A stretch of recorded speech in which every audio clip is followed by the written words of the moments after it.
No one knew how he got there. Only the stench began before dawn, and the guards hesitated for a long time before opening the grate. What lay beneath was not immediately recognized as the king's body. His face was swollen, his skin burst from internal heat, his eyes were swollen and his mouth was open in a death cry. His body swayed slowly in the stagnant liquid, a mixture of feces, water, food scraps, and blood. A few weeks earlier, he had still been sitting on the throne covered with a thick woolen cloak that hid the sores on his stomach and thighs. He had been scratching himself until he bled. Servants noticed that every day the smell of rot spread from his chambers. A doctor summoned from Tournai wrote in his notes, "The skin between his legs is rotten and blistered, the urethra is inflamed, the urine is black with sediment." They put cupping glasses on him, applied hot towels, and smeared him with wax and dill.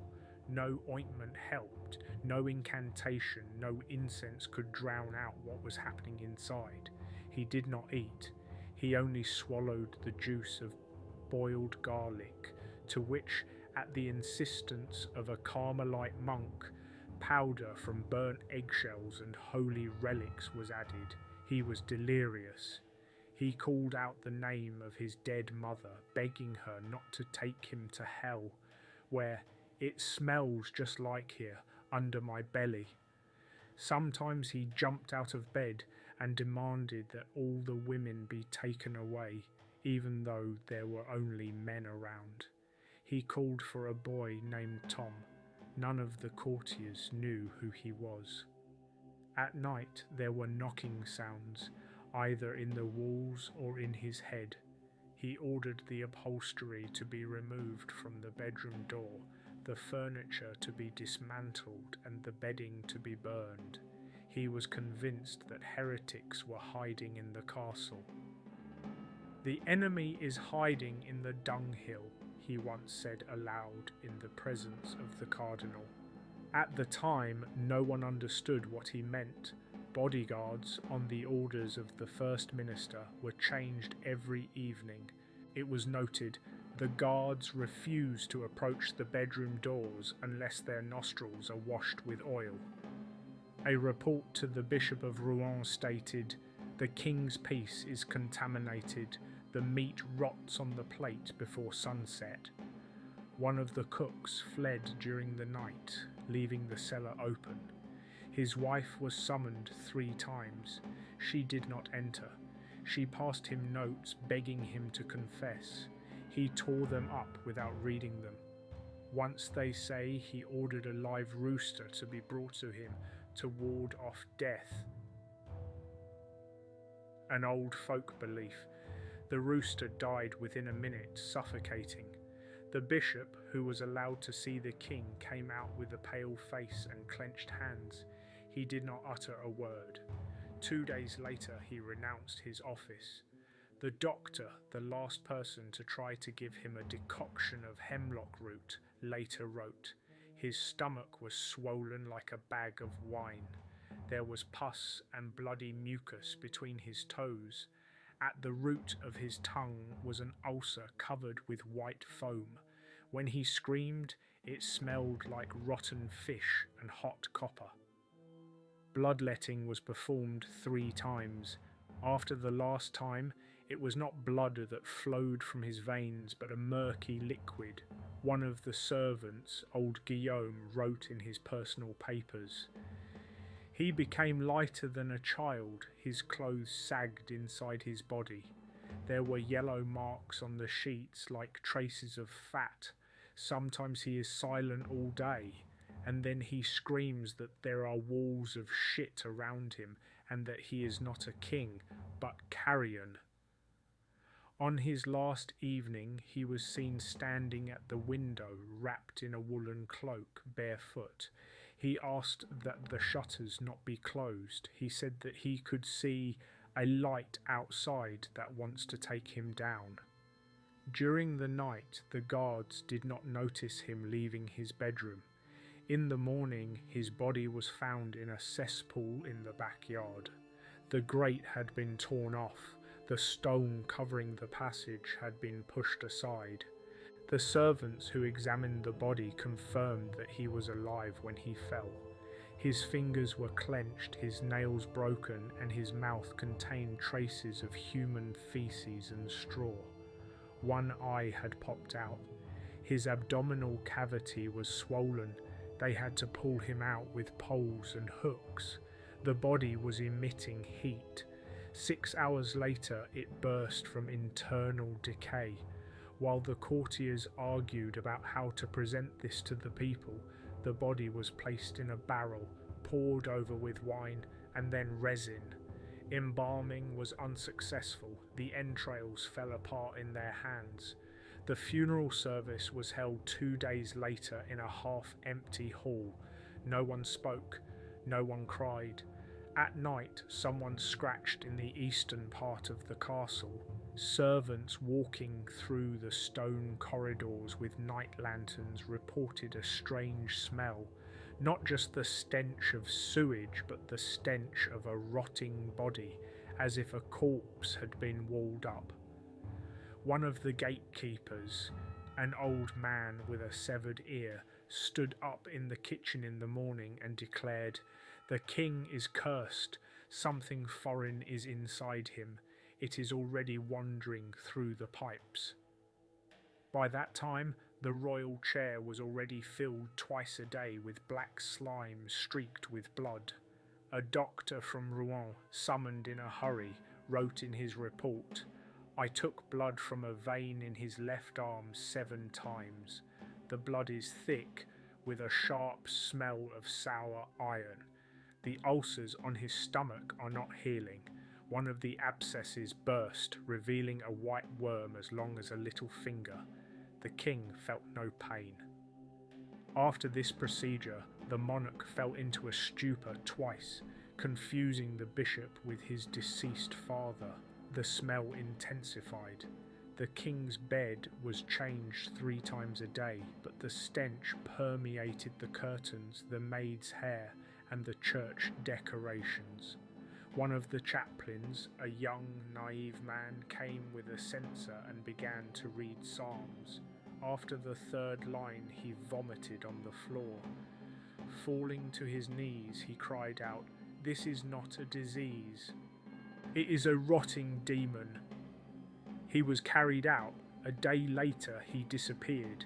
The court archives for that day contain only a brief note, silently sent to a monastery in the north. Meanwhile, the Chancellor and the King's sons began to prepare a new plan for the transfer of power. The eldest son, who feared his father, had bribed the treasurers and transferred property to his own name even before the first attacks of illness. After the morning council, he did not enter the king's chambers. One of the bodyguards later testified under oath. His face turned pale when he heard his father's voice behind the wall. He said, "He is no longer a man. His eyes are like those of a pig before slaughter." Medical treatment became a formality. Every day doctors came with ointments made of smoked lard, stinking candles and red-hot iron, with which they tried to open the channels of poisonous vapours, or monks with crosses and candles who sang psalms directly over the ulcers. One such session ended with a burn on his groin. The king did not cry out. He no longer felt any pain. "I didn't recognize him," his valet later wrote. "He talked to the ceiling, whispered something in his dead mother's ear, and wouldn't let anyone touch his left arm, supposedly because there was a sign there." Mold grew under his fingernails. The skin on his feet was falling off the bone. He screamed at night that he could hear God scraping outside and demanding to be let in. Prayers did not help. At dusk on the 5th week, the king's chambers were closed. No one except the chief physician, a eunuch, and 3 armed servants were allowed to enter. One of the bakers had his eye gouged out for accidentally glancing at the monarch. Inside, it was as hot as a bathhouse. The king's entire body was covered with a coarse cloth soaked in vinegar and something black. He was rotting from head to knee. "A tomb," said the servant who brought water and managed to take a single breath. "He has become a tomb, and what is inside can no longer be called a king." When a delegation from Naples arrived in the 7th week, they were not allowed into the castle. "The king is in prayer," they were told. Through narrow loopholes the ambassadors saw black birds flying over the tower. A chronicler later wrote, "They circled for at least 3 days, cawing as if warning of something. One of the pigeons fell dead on the roof of the chapel, its eye gouged out and its beak open. This was taken as a sign." On the secret orders of the Chancellor, the hatches of the cesspools and wells were reinforced. There were fears that rumours about the creatures living in the sewers under the castle would cause panic. Several servants heard nighttime splashing, footsteps under the floor and the clanking of chains. One wrote in his personal diary, "He's already sliding down there. First drop by drop, then it will all flow out." By the end of the 2nd week after his fall from the stairs, the rot had spread from his hip to his lower abdomen. No vinegar rubs, crushed moss, or incense infusions could stop the swelling. On the contrary, the skin swelled, cracked, and a foul-smelling, cloudy liquid bubbled beneath it. The servants, busy with bandaging, wore rags over their mouths, but the smell penetrated even the resin-soaked curtains. A doctor from Poitiers, summoned for the 3rd time, suggested cutting open the abscess with a red-hot iron, but was dismissed by royal order. The king muttered about treason and the substitution of potions. He refused food, drinking only strained water with honey and crumbs of Prospera. The room adjacent to the bedroom was turned into a prayer room. 2 priests stood there around the clock, taking turns. Prayers were almost uninterrupted. According to the valet, the king heard moans in the walls and ordered the floorboards to be torn up.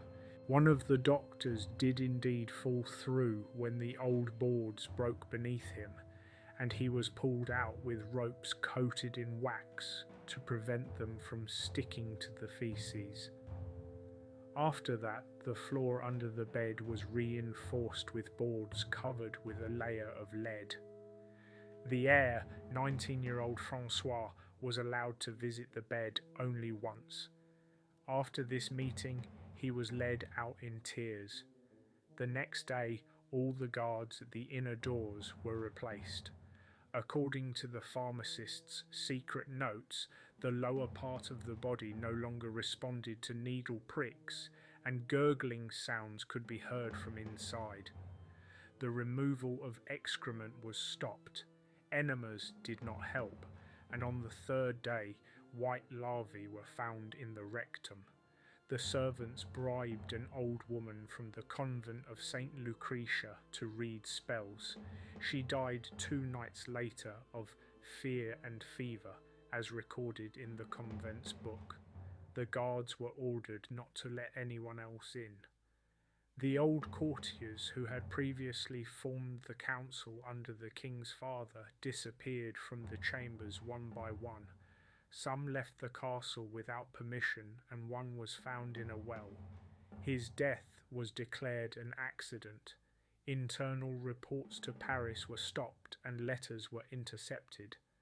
Servants caught trying to pass a note to the apothecary at the Louvre were interrogated, and 2 were hanged on the south wall without trial. 3 repentant heretics were burned at the monastery of Roche-en-Brie, one of whom claimed to have seen in a dream the monarch rotting as punishment for fornication and betrayal of the Crusader oath. the rumour reached the court. According to the scribe, the king ordered that a cross be burned on his chest with an iron hook used for dissecting bones. After that, he fell into a delirium. At night, he called out the name of his long-dead mother. A last attempt was made to transfer him to a hunting lodge where the air was cleaner.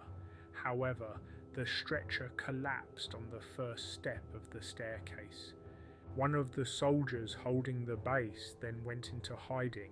The lieutenant's report states, a sweet and foul-smelling vapour rose from the body. The soldiers did not eat until evening. Starting on the 26th day, the chambers were guarded by a double guard. People began to walk through the corridors wearing masks soaked in vinegar and lavender infusion. A bowl of hot coals and herbs was kept next to the bed, but nothing helped. Mosquitoes and flies landed directly on the king's lips. He no longer spoke. Sometimes he moaned. Sometimes he grabbed people's hands, but he did not recognize anyone.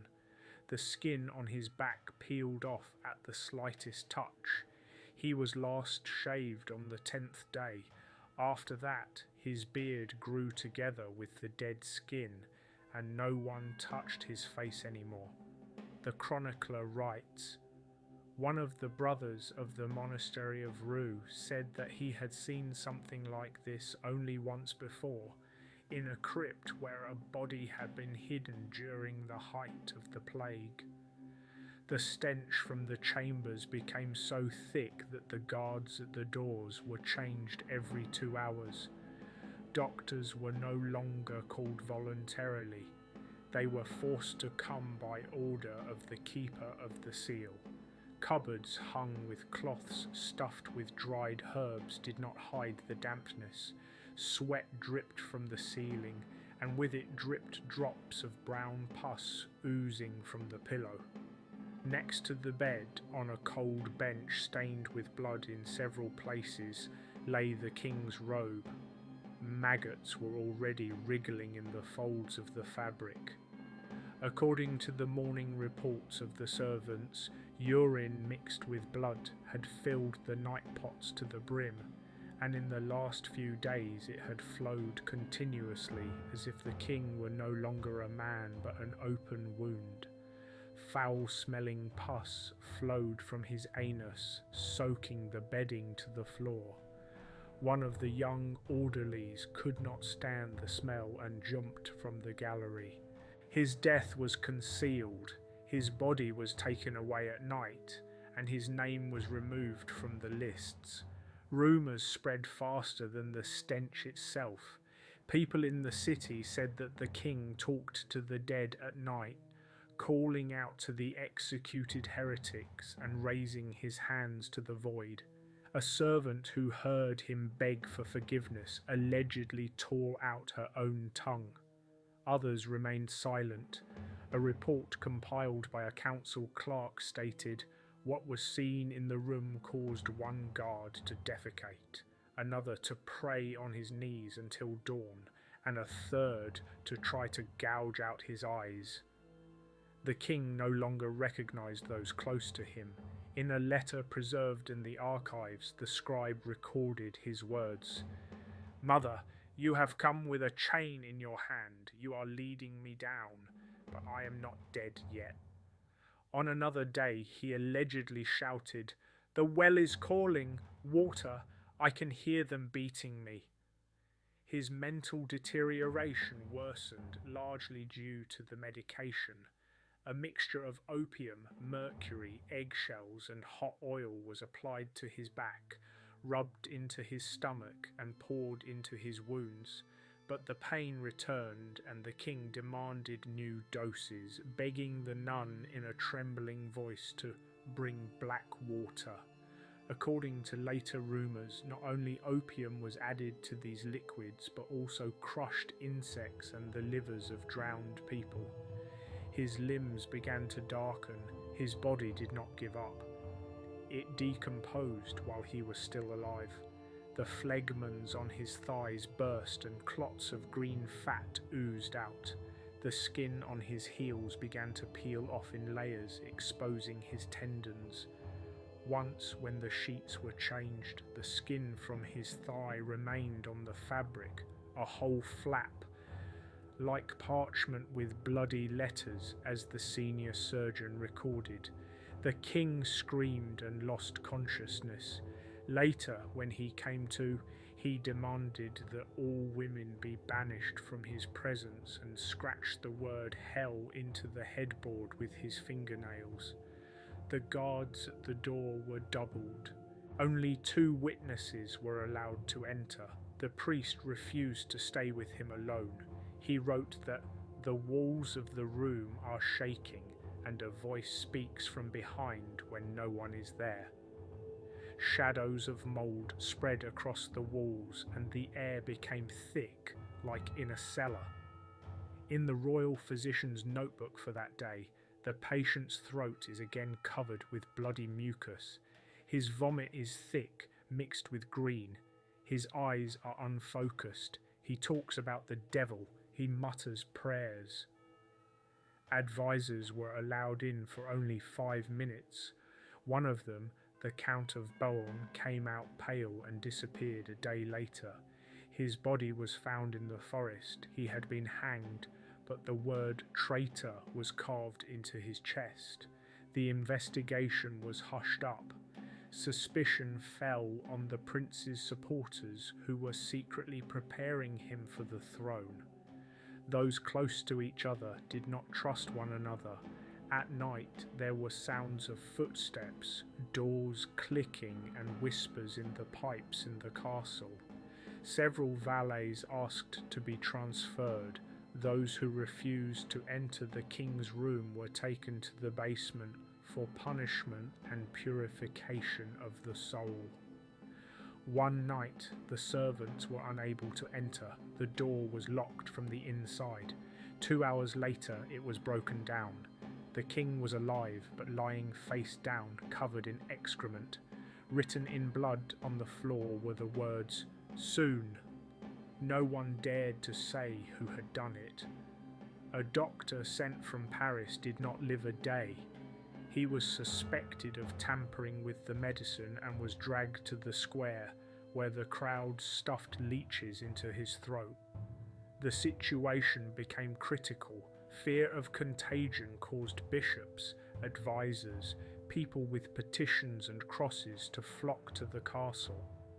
Rumours claimed that the sovereign himself was now possessed by a demon, and if his tongue was not cut out, he would infect the land with his words. One of the scribes wrote, "If the disease was sent as a punishment, then the curse now lives in every breath of air around the throne. People are afraid to breathe, people are afraid to be silent, and he does not die." The king no longer rose from his bed. Servants allowed to approach him by special permission of the Grand Chaplain reported that the skin on his sides burst at the slightest touch, and a murky yellow liquid with a putrid odour oozed from the cracks. The bed was changed twice a day, but every morning the sheets stuck to the body as if they had grown into the skin. Bloodletting, performed for the 3rd day in a row, brought no relief. After the 5th bloodletting, the king's face took on an earthy, almost grey hue, and his lips were covered with cracks. Dr. Gautier of Rouen recommended lubricating the wounds with vinegar and frankincense, but a coating resembling greasy mould began to ooze from under the bandages. In a report written in secret by Father Stephen and passed through the kitchen door to the monks at the Abbey of Sainte Geneviève, it is said, "The king calls us rats, demands that the gospel be burned, and whispers that the Prince of Hell is already standing at the foot of his bed. In the morning he lunged at me with a bread knife, and in the evening he wept and kissed my feet, begging for forgiveness. He is no longer in his right mind." Access to the chambers was strictly limited. The king's brother, the Duke of Armagnac, stood at the door with his men, not allowing any of the king's associates to enter except for the old advisor de la Tour. Those who had previously formed the core of the council, the viscounts, the chamberlain and the royal notary, were sent away on the pretext of contagion. In fact, as the servants wrote in their reports, the matter concerned letters found at the sovereign's feet. In them, he allegedly renounced his marriage and the throne and called himself a servant of God. They were hidden in a chest with linen and were not even shown to the confessor until the time was right. Food was delivered to the locked chambers twice a day, but the king ate with difficulty, biting off small pieces and chewing them for a long time, and then vomiting all over his shirt. The Palatine physician ordered that he be given boiled pigeon meat and a decoction of poppy heads to drink. When this did not help, he ordered red clay to be crushed and rubbed into his feet, believing that the toxins would come out through the skin. The toilet, located in the next room, was clogged. The drains could not cope, and the stench rose into the chambers, mixing with rotting sweat, herbs, and sour wine. One of the entries made by a servant named Pierrot reads, "In the morning, when I took out the chamber pot, the lid was broken, and the smell woke the ravens on the walls." It turned out that someone had deliberately left the chamber pot open. It was assumed that the king himself had done so, fearing poisoning. He stopped speaking coherently. According to the wife of the monastery clerk, who was called to wash the sheets, the king whispered, "They are under the floor. They are eating me from below." The veins in his legs swelled to the thickness of a finger, and one night one of them burst and blood spurted onto the floor. The servants, mad with fear, left the body unattended for half an hour. In the morning, when they returned, the king was lying wrapped in his own sheet, with abrasions on his face and torn nails. He had probably tried to crawl to the door but had weakened. The apothecary's diary contains the following entry. His eyes were white like boiled fish. He did not recognize me or the lamps. His mouth was open. There was dark mucus on his teeth. The next day, preparations were made for his last communion. However, when the priest held out the bread to him, the king turned to the wall and groaned, biting his tongue. They could not even make him swallow water. Then the chaplain ordered that he be put in chains, an iron chain with spikes which he had previously rejected. The servants struggled to fasten it to his body. The chain cut into the rotten flesh, causing convulsions. An internal report by the Duke of Armagnac, sent by secret messenger to Lyon, states, "The body is cracking like overripe fruit. We are keeping the rumours down, but 2 cooks have already been poisoned by fumes from the room. The dog that had fallen asleep at the door was found dead. People are afraid and whisper that something else has taken up residence in the king." Mould spread across the walls of the bedroom, and in the corner, under the icon of St. Michael, the servants noticed strange dark spots, as if moisture were coming out of the stones themselves. They tried to scrape them off, but in the morning the spots returned. In these spots, the chaplain's wife allegedly recognized the outline of a face with twisted lips. This was reported, but the lady disappeared the next day. She was taken away by monks. The 5th part ends on the eve of the decisive event. The king is still alive, but his body is decaying, and his soul is torn between delirium, fear, and last-ditch attempts to understand who and what he is afraid of. On the night of the 7th to the 8th, when the castle was still shrouded in semi-darkness, and it seemed as if the sky itself was holding its breath, the king disappeared. He had not been seen since the evening. He had complained of fever, nausea, and a feeling of fullness in his lower abdomen, and at the insistence of the doctors who were listlessly standing guard at his door, he took a mint decoction, a potion with opium, and wrapped himself in a cloak with a sable collar. The servants responsible for his nighttime care later testified that they heard a hoarse voice demanding that the door to the back passage be opened. Half an hour before dawn, the stench was so strong that the guards rushed into the courtyard, thinking that a rotting corpse had escaped from the dungeons. The king was found face down in a cesspool, surrounded by his own excrement, rotten rags, broken splinters, and the rotting remains of last year's meat. His mutilated body was wedged between the floor and the stone wall, as if he had stumbled, slipped, and hit his head on a sooty ledge.